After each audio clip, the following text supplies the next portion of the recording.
السلام علیکم دوستو، کیسے ہیں آپ سب؟ امید کرتا ہوں سب دوست خیر و عافیت سے ہوں گے۔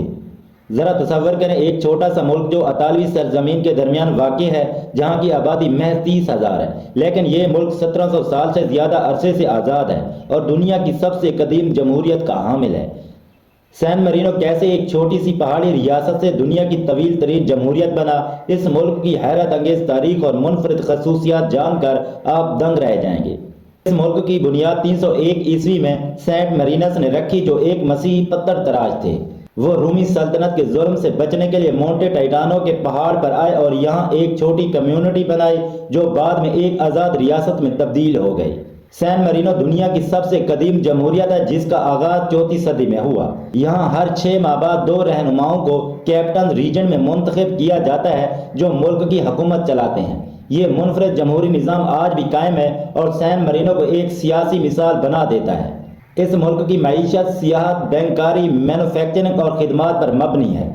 سیاحت یہاں کی سب سے بڑی صنعت ہے، کیونکہ ہر سال لاکھوں سیاح اس قدیم ملک کی سیر کرتے ہیں۔ بینکاری کا شعبہ بھی معیشت کا ایک اہم حصہ ہے، جس میں ملک کی مالیاتی خدمات بین الاقوامی سطح پر پہچانی جاتی ہیں۔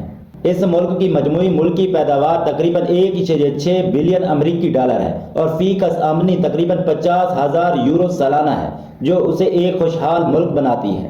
سین مرینو کا صحت کا نظام یونیورسل ہیلتھ کیئر کے تحت چلتا ہے، جہاں ہر شہری کو مفت یا کم قیمت میں معیاری طبی سہولیات فراہم کی جاتی ہیں۔ یہاں ایک مرکزی ہسپتال اور کئی چھوٹے صحت کے مراکز موجود ہیں۔ اس ملک کی زیادہ تر آبادی رومن کیتھولک عیسائیت کے پیروکار ہیں، جو ملک کی مذہبی شناخت کا اہم حصہ ہے۔ اس ملک کی کرنسی یورو ہے۔ 1 یورو پاکستانی 303 روپے کے برابر اور انڈین 90 روپے کے برابر ہے۔ اس ملک کا کالنگ کوڈ +378 ہے اور اس کا انٹرنیٹ ڈومین نیم SM ہے۔ سین مرینو کے 3 مشہور ٹاورز مونٹے ٹائٹانو کی پہاڑی چوٹیوں پر واقع ہیں اور یہ ملک کی تاریخی وراثت کی علامت ہے۔ دیوتا ٹاور یہ سین مرینو کا سب سے قدیم اور اہم ٹاور ہے، جو 11ویں صدی میں تعمیر کیا گیا تھا۔ یہ ٹاور دفاعی مقاصد کے لیے بنایا گیا تھا اور مختلف ادوار میں قلعہ اور جیل کے طور پر استعمال ہوتا رہا۔ سیستا ٹاور یہ ٹاور مونٹے ٹائٹانو کی دوسری چوٹی پر واقع ہے اور 13ویں صدی میں بنایا گیا تھا۔ یہ بھی ایک قلعے کا حصہ تھا اور دفاعی مقاصد کے لیے استعمال ہوتا تھا۔ آج یہاں ایک اسلحہ کا عجائب گھر موجود ہے، جہاں قرون وسطیٰ کے دور کے ہتھیار اور جنگی ساز و سامان نمائش کے لیے رکھے گئے ہیں۔ مونتالی ٹاور یہ تینوں ٹاورز میں سب سے چھوٹا اور سب سے آخری ہے، جو مونٹے ٹائٹانو کی تیسری چوٹی پر واقع ہے۔ یہ 14ویں صدی میں بنایا گیا تھا اور اسے جیل کے طور پر استعمال کیا جاتا تھا۔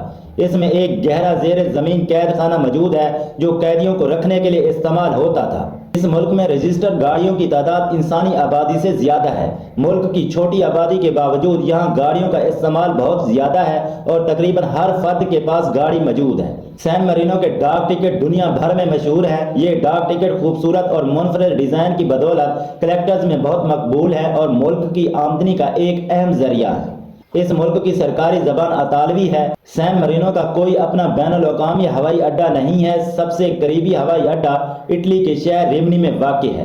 اس ملک کا قومی دن 3 ستمبر کو منایا جاتا ہے، جو ملک کی آزادی اور خود مختاری کی علامت ہے۔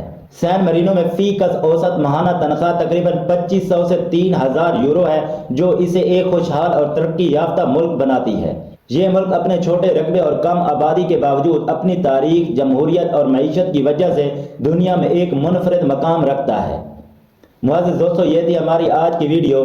آپ دوستوں کو ویڈیو کیسی لگی ہے کمنٹ سیکشن میں اپنی رائے ضرور دیں اور ہماری حوصلہ افزائی کے لیے ویڈیو کو ایک لائک کر دیں۔ شکریہ۔